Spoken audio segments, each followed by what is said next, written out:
Good morning, everyone. Good morning. It is such a joy to be back and visiting these faces that I know have such a strong statement for love, for peace, for justice. And so I'm going to bring you a few different uh, recognitions of that. We are not alone in this struggle, in this world, in this determination to create a better place, to create a place that is our own. I believe that we crave justice in the same way that we crave clean water and good food, that it is part and parcel of us, and that our value knows no bound. And so, from Joyce Carol Thomas, I bring you a poem. I sprang up from Mother Earth. She clothed me in her own colors. I was nourished by Father's Son. He glazed the pottery of my skin. I am beautiful by design. The pattern of night in my hair, the pattern of music in my rhythm. As you would cherish a thing of beauty, cherish me. When I looked at her book of poems and I saw the children with chocolate faces of all flavors, it lifted my heart. And again, she said, my mother calls me brown honey and broom wheat tea. My father calls me the sweet water of his days. But they warn me that there are those who have laid a bitter table for children kissed long by the sun. And so I approach the table slowly. But first I ask, who has set this table? And so we look for justice. We look for those who are like-minded and who will find their way. As we travel down this weary road, Amani utupena ustawi. We need strength to carry on our load. Amani utupena ustawi. Grant us peace, give us courage. Amani utupena ustawi. Grant us peace, give us courage. Amani utupena ustawi. Now that's your part. Are you ready? Amani utupe na ustawi. And I'm singing in Kiswahili. And the words mean, Amani means peace. Say, Amani means peace. Utupe means justice. Peace and justice. Give it to us. That's your part. All right, so it goes like this. Amani utupe. Try that. Amani utupe. And the next part is na ustawi, na ustawi. Peace and justice. Give it to us. Amani utupe na ustawi. Again. Are you ready? Try again. Amani utupe na ustawi. Now you get to put it in with the song. So it goes like this. The road is rocky and the way is dark. Amani utupe na ustawi. Every road has a different fork. Amani utupe na ustawi. Grant us peace, give us courage. Amani utupe na ustawi. Grant us peace, give us courage. Amani utupe na ustawi. Now, what I saw in some of the gratitudes this morning was a great deal of courage. And you may not know that this journey takes so much courage, but yes, it does. And so the word for courage is moyo. And we're going to put that in a verse, and you can sing that right along with me. Moyo, moyo, moyo, moyo, moyo, moyo. Amani utupenda ustawi. Moyo, moyo, moyo. Amani utupenda ustawi. Grant us peace, give us courage. Amani utupenda ustawi. Grant us peace, give us courage. Amani utupenda ustawi. To reduce and remove the harm that has been done. It's a different approach to justice than we have known in America through our own litigious government. And so I look for these stories from long ago and far away, that one from an African continent. And I'm going to look at another story from a different place that takes us to Algeria.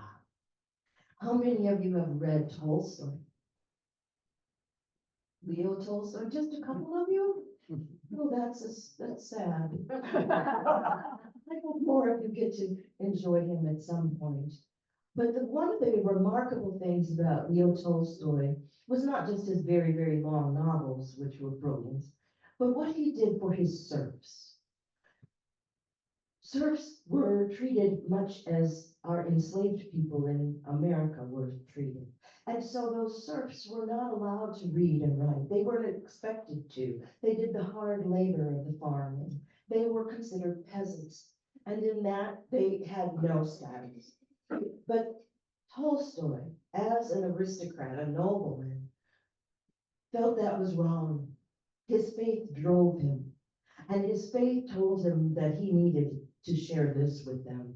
And he took the stories that they told and wrote them down. And he made them their primers so that they could learn to read from their own stories, the stories they had known and grown up with, the stories that had been legends, the stories that had been instructive. And so I bring you this one that comes from Algeria out of his collection.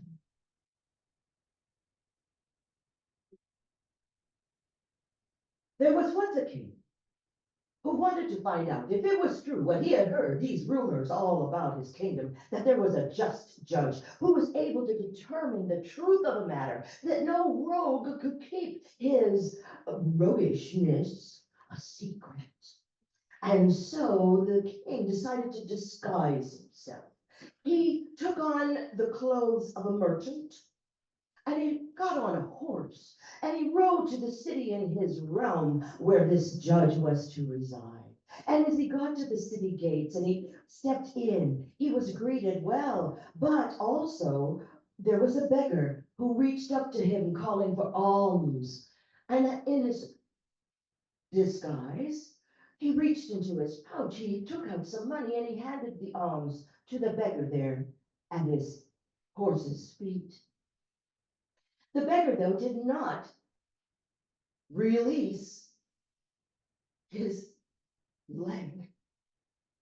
He held on to King Baucus's leg and would not let go and cried out and said, "Please, please take me to the center of the city. Please, otherwise I am so crippled that I might be trampled by the horses and the mules. Please take me to the center of the city." And so, still in his disguise, the king reached down and he helped the beggar get onto the horse. And there together they traveled to the center of the city. And when they got there, the beggar did not dismount. The beggar then continued to cry out, "This is my horse. Why should I get down? I'm not leaving anywhere. You're the one who jumped up here. No, you're supposed to get off here." Well, he made such a ruckus, such a fuss. Everybody in the market heard all of the argument going on. And as they heard that argument, they said, "You should go to the judge. The judge will decide who is right." And so King Baucus went with the beggar and the horse to the judge. But they were not the only ones there. There were others who had cases before them, and they were to be adjudicated. And so they sat on the bench listening and waiting for the cases that were before them. The first was a scholar and a peasant farmer. And the argument was over a woman. Both of them said that this particular woman was their wife. The judge listened, and he said, leave the woman with me. She will stay this night. You come back in the morning, and I will make my decision. And so his wife took her to her chambers. And then the next case to come up was a butcher and an oil merchant. They were both filthy. One was covered in blood and one was covered in oil. But they had in one hand a money pouch, and the hand of the oil man was on top of the butcher's hand. And in this way, they came to the judge to find out who was telling the truth. And so as the butcher explained the story, he said, I was getting my jug filled with oil at this oil merchant, and when I pulled out my purse to pay him, he grabbed my hand, and now that is why we are here with you. The butcher said, the oil man said, that is not what happened. This man asked me for change, and I pulled out my purse, set it on the counter in order for me to get the change out. And when I set it down, he grabbed it, and now I grabbed his hand, and that is why we are here with you. Said the judge. He had listened to both stories. He said, leave the money with me and come back in the morning. And so the men left. The next to come up was King Boacus and the beggar. King Boacus told him the story of what had happened, how he had taken the beggar on. And then the beggar said, no, that is not true. That is not what happened. This was my horse. And I helped him get up on the horse, and we've come together because this is my horse. The judge said, leave the horse with me in my stables tonight and come back in the morning, and I will determine who is right and who is wrong. And so Boacus waits, and they come back the next morning. And everybody is there waiting for the decisions. The entire town is looking forward to finding out what's happened. The king, still in disguise, watching for the judge's determination and movement. Is he really a wise judge? What will he say? So the first to come up is the scholar and the peasant farmer.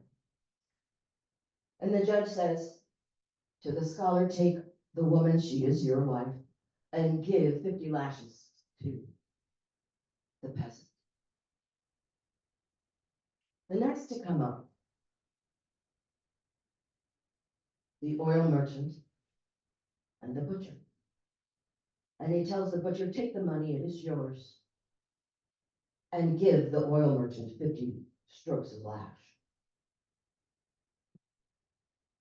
At last, Boacus and the beggar come, and the judge says, I need for you to come with me to the stables. I want to see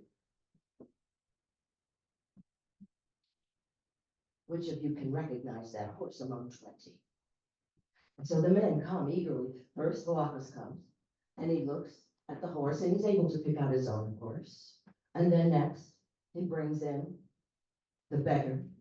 And the beggar is able to pick out the horse among 20 as well. And when they go back to the chambers to decide, the judge says to Boacus, take the horse, it is yours, and give the beggar 50 strokes of the lash. King stands in wonder and amazement. He's curious about how the judge has reached his decision. And so as the judge goes home, he's walking, Boacus is following him, and the judge turns around and says, aren't you satisfied with the decision I made? Why are you following me?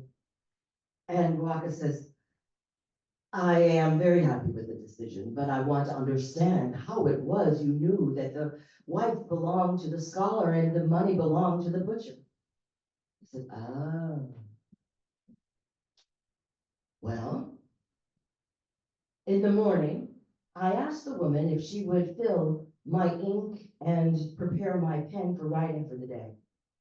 And because it was something she understood and had done it many times, she did it deftly, quickly. She washed it and filled it up, and things were prepared just so. That is why I knew that she was the scholar's wife. A peasant farmer would not so likely understand how to do that task. And in terms of the butcher and the oil merchant, I left that money in a glass of water. If it had been the oil merchant's money, it would have been covered in oil from his oily hands. And in the morning, oil would have risen to the top of that water. But there was no oil. And so I knew that the oil merchant was lying and the money belonged to the butcher.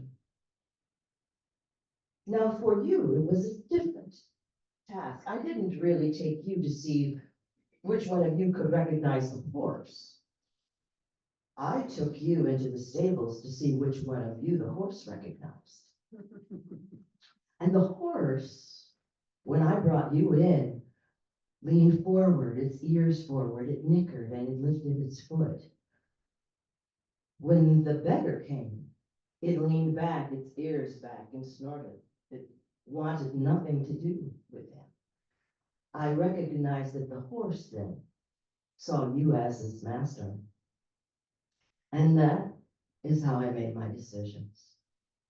And at that point, Bacchus reveals himself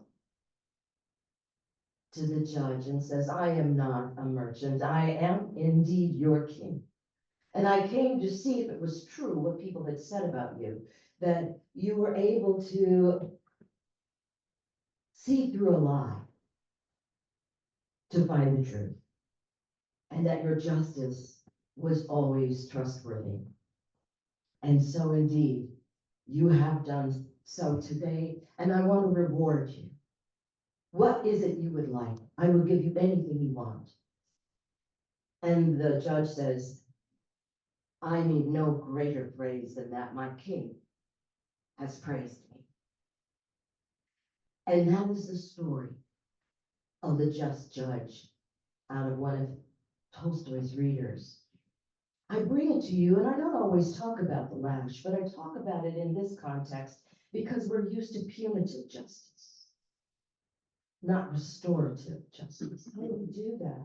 What would have been an appropriate way for that oil merchant to repay the harm done, or the beggar to repay the harm done? And it's just a question that I put out there for us to consider. What restores community if we are to live as one? Punishment often is in the shame of those who have perpetrated. I want to give you another song.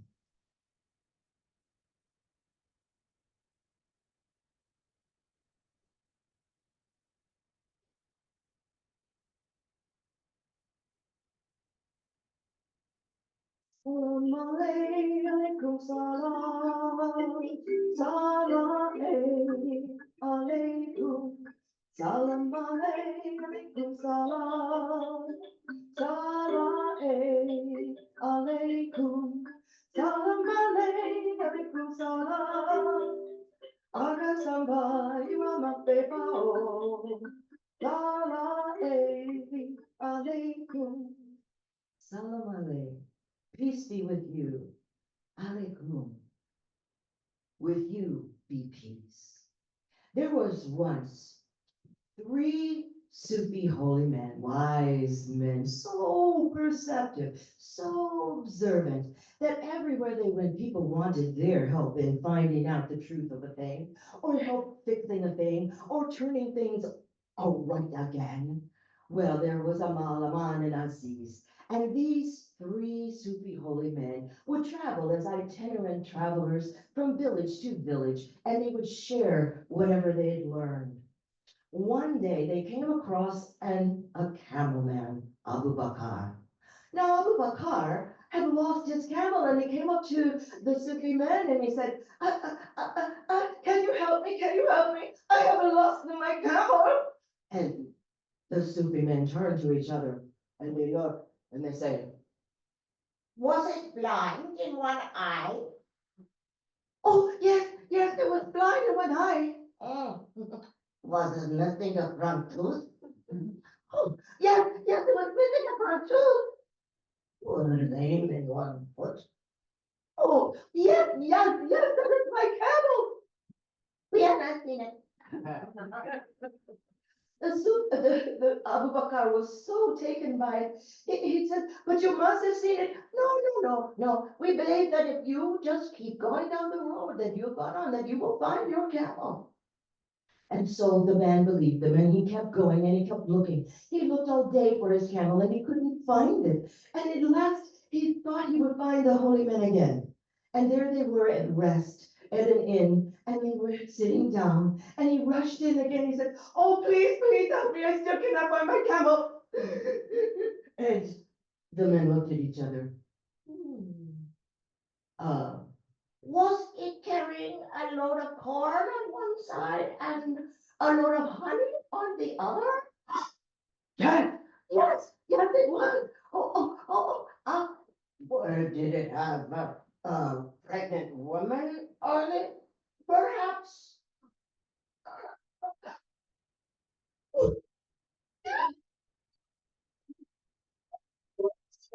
No, we have not seen it. Well, by then, Abu Bakr was so convinced that they had not only seen it, but stolen his camel, that he took them straight to the judge for him to detain them on the pretense that they had stolen his precious camel and the person who was riding upon it. It wasn't long before Abu Bakr went back out that evening and he found his camel. And he came back to the judge, trying to make right what he had done wrong. He'd seen they had not stolen his camel. But the judge had not asked any further. He believed the testimony of Abu Bakr to the point that he had them detained. But the holy men had not complained. And now the judge asks, how is it that you knew so much about that camel and clearly you had never seen it? And they answer, well, we knew the camel was blind because the bushes were only eaten on one side of the road. And we know that it was missing a tooth because they were just shredded as they would be and not nipped off. Yes. Yes. Well, we had looked at the footprints as we were walking down the path, and there was one that was much fainter than the others, and so we knew that it was lame in one foot. Oh, but about the woman, and why didn't you defend yourselves? Oh, well, the woman. We were walking down the same path, evidently, and there was a stone that had a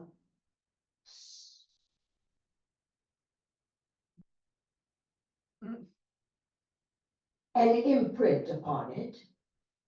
And then there were hands in the dust, as if that person had pushed themselves up, much like a woman who is very pregnant.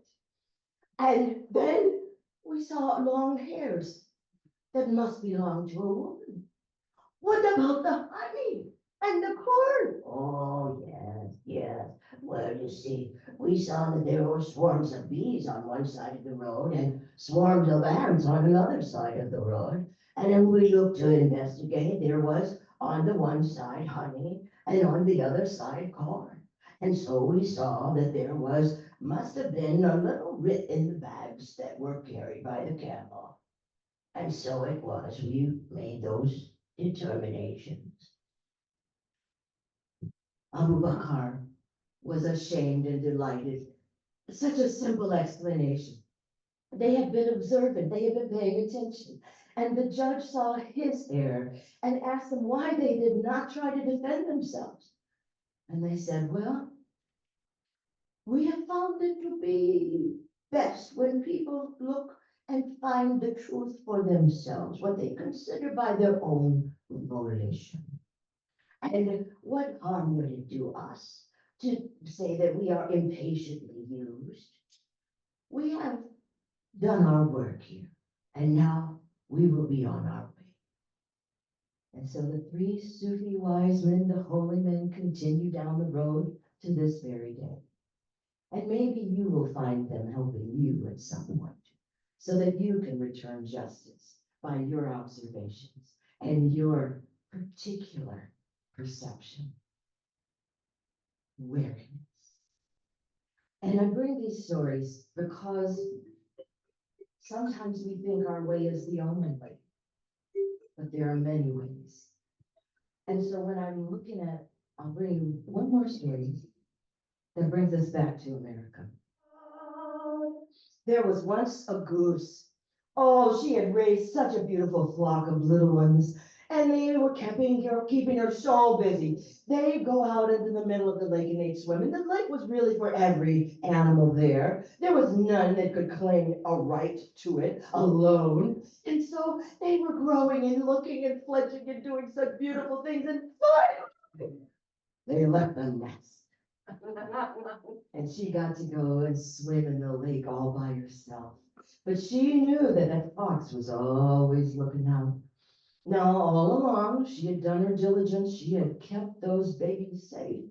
But it was time for her to go enjoy the moonlight swim in the lake by herself. Oh, she loved it. And before she knew it, as she was swimming around in that moonlight, that fox was creeping.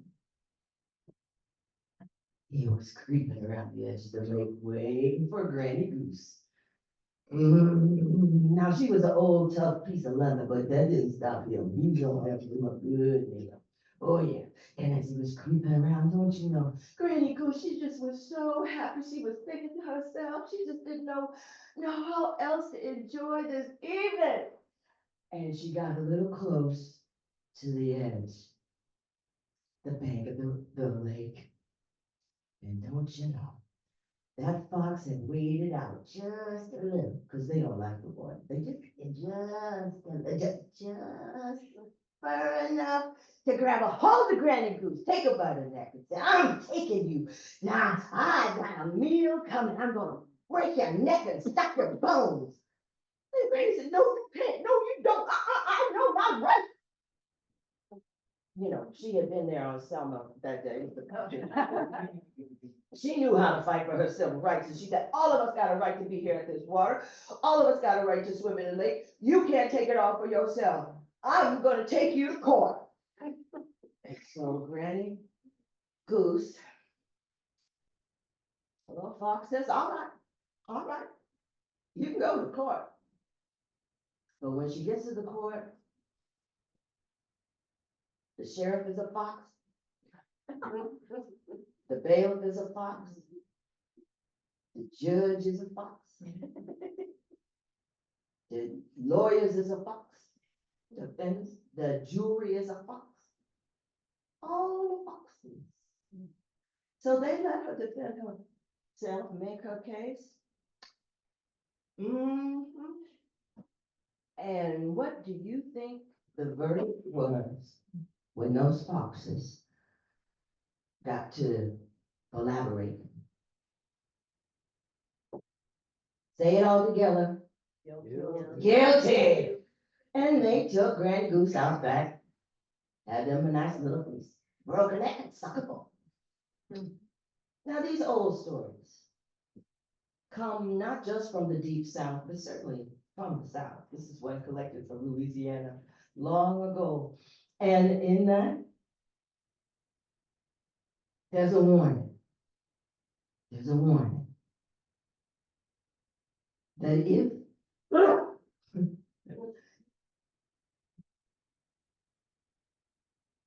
where's the justice when the point of view comes from the fox and your goose? Your goose is likely to be cooked. And I'll share that with you because it is this circle of justice that we're looking for. And I come back to what I'm learning from the Navajo, this sense of restoration, restoring relationship. It's not just enough to punish those who have been wrong. We could do more. we could rebuild that relationship, even within our own families. I look for that. So thank you for my story time today.